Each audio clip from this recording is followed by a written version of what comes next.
Our story begins with the city of Mecca.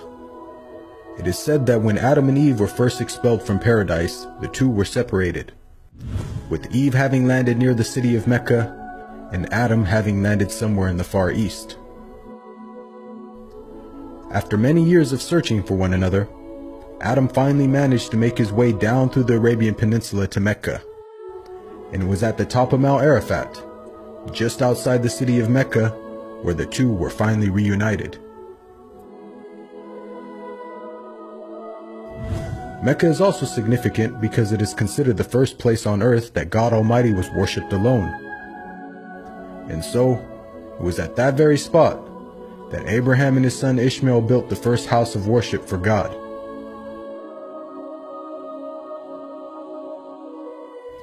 In honor of this, God Almighty had built in the heavens a similar structure for the angels.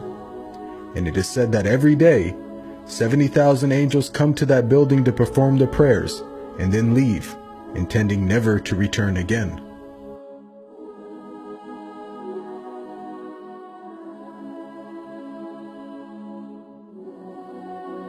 When Abraham and Ishmael had finished building the sacred house, there was still one brick that had to be put in its place. And so, Abraham sent his son Ishmael off to find a unique stone that he could put there. But God Almighty destined that the final stone that was to be laid would not be from the material of this world, but instead a stone directly from the heart of paradise. The angel Gabriel then brought the stone down to Abraham, who proceeded to put it in its proper place. It is said that when the stone first came down, it was a pure white color.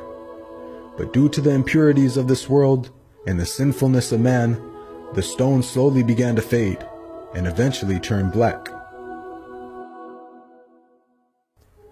As time passed, the city began to develop, with the people of Mecca remaining upon pure monotheism, worshiping one God alone.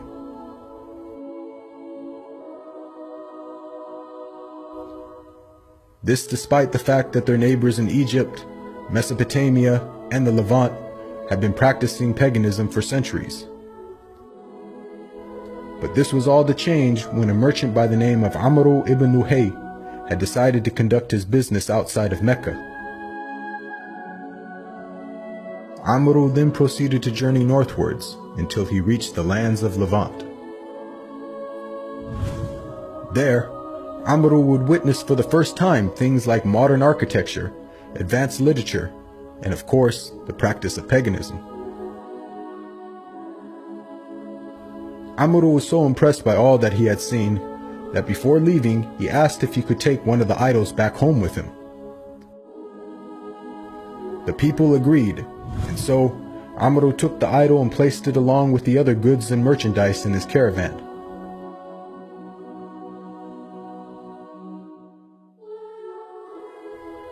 He then set out southwards, back towards the city of Mecca. When Amr arrived back home, he immediately took the idol and placed it right in front of the sacred house. He then proceeded to tell the people that this was now going to be the god that they worship. Sadly, this concept faced little, if no resistance.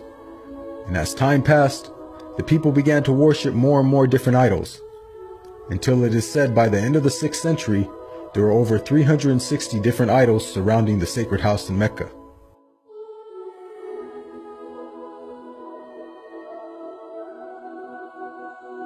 As the years passed and paganism became more prominent throughout the world, the people who still practiced monotheism knew that the coming of a new prophet was close at hand. And so, either through deductive reasoning or through interpretation of their holy text, many had concluded that the Arabian Peninsula was the most probable place God would send his new prophet. For at the time, the Roman Empire and the Persian Empire had extremely repressive governments and were hostile towards any type of rebellion, be it ideologically or politically. While the Arabian Peninsula, on the other hand, though also deeply mired in paganism, was a land ruled by tribal law and never had a real central government. As time went by, it appears that more and more people began to move down to the Arabian Peninsula to await the coming of the next prophet.